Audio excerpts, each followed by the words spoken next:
We spend roughly one-third of our entire lives doing it. It is the most natural, necessary biological function we have, providing rest and restoration. But have you ever stopped to consider how terrifying the act of sleeping actually is?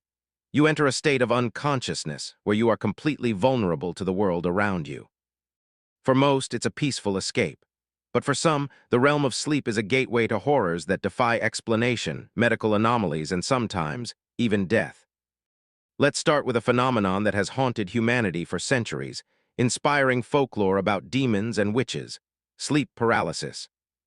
It occurs during the transition between wakefulness and sleep. Your mind wakes up, but your body remains in REM atonia. Essentially, you are paralyzed.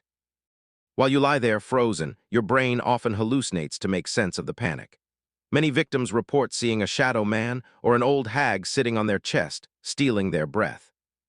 In the past, these were called nightmares, demons that rode invisible horses to torment the sleeping. Today, we know it's biology, but that doesn't make the terror any less real. But what if your brain doesn't just paralyze you? What if it decides to never let you sleep again? This brings us to one of the most terrifying diseases known to man: fatal familial insomnia. FFI is a rare genetic prion disease. It starts with simple sleeplessness. You toss and turn, but then the ability to sleep vanishes entirely. Sleeping pills don't work. In fact, they make it worse.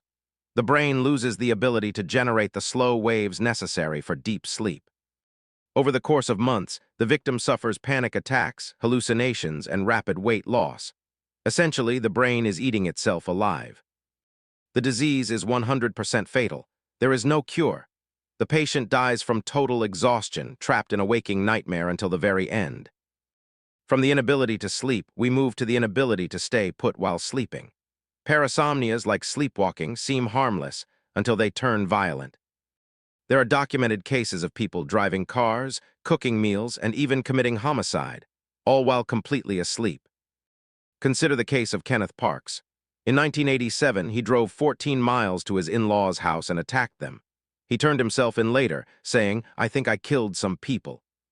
His EEG readings showed abnormal brain activity during sleep. A jury acquitted him. He was asleep the entire time. His body was a weapon, but his mind was absent. Then there is the phenomenon known as exploding head syndrome. It sounds made up, but for sufferers, it is a jarring reality. Just as you drift off, you hear a colossal crash, a gunshot, or a bomb going off. It's an auditory hallucination caused by a misfire in the brain's reticular formation. It's harmless physically, but the psychological torture of thinking a bomb went off in your bedroom every night can drive people to severe anxiety.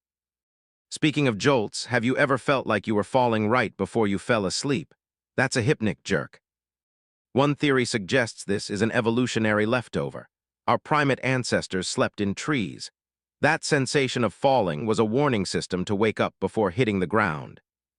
So every time you twitch awake, it's just your ancient brain trying to save you from a fall that isn't happening. But sometimes death in sleep isn't a dream. Sudden unexpected nocturnal death syndrome, or SUNDS, is a very real medical mystery. First identified among Hmong refugees in the 1970s, healthy young men would go to sleep and simply never wake up. Their hearts stopped without warning. In their culture, they believed a spirit called the Dabtsog sat on their chests, crushing the life out of them. A lethal version of sleep paralysis. Medical science later linked it to Brugada syndrome, a heart rhythm disorder. But the fact remains, stress and terror in nightmares might actually be able to kill you. We know that lack of sleep is bad, but do you know what it actually does to your mind?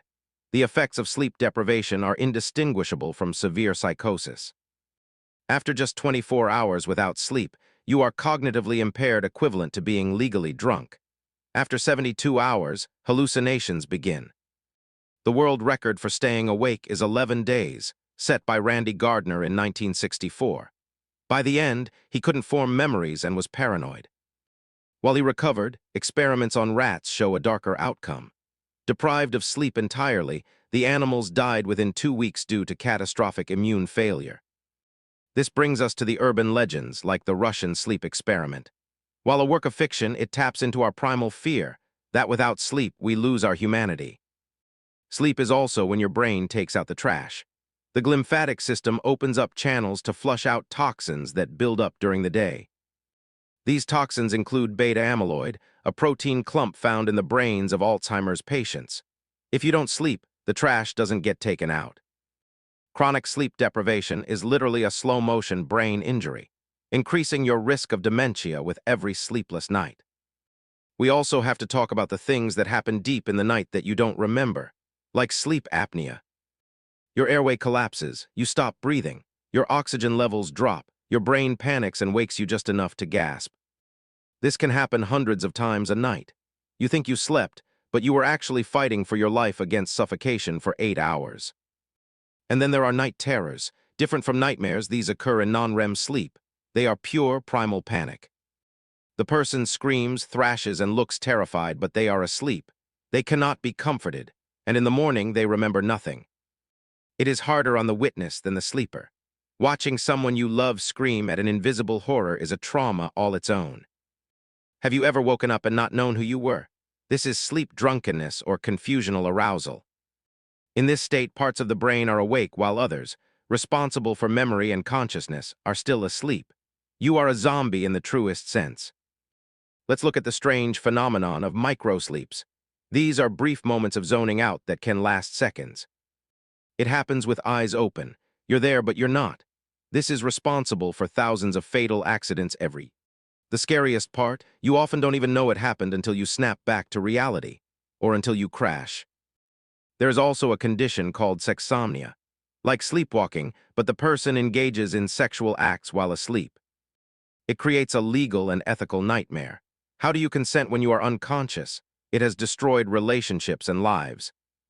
Scientists are also studying shared dreaming. While mostly anecdotal, there are reports of people meeting in the same dreamscape.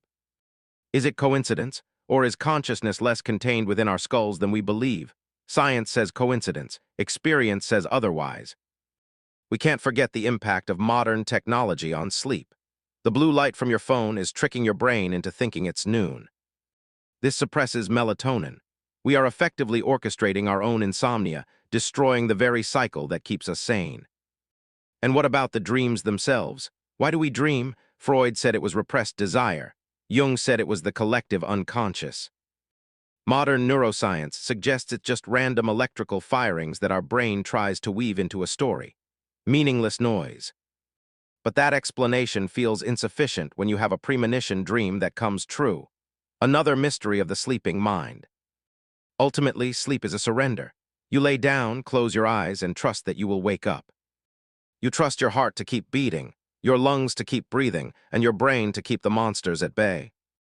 But as we've seen, that trust is sometimes misplaced. The line between a peaceful night and a nightmare is thinner than your eyelids.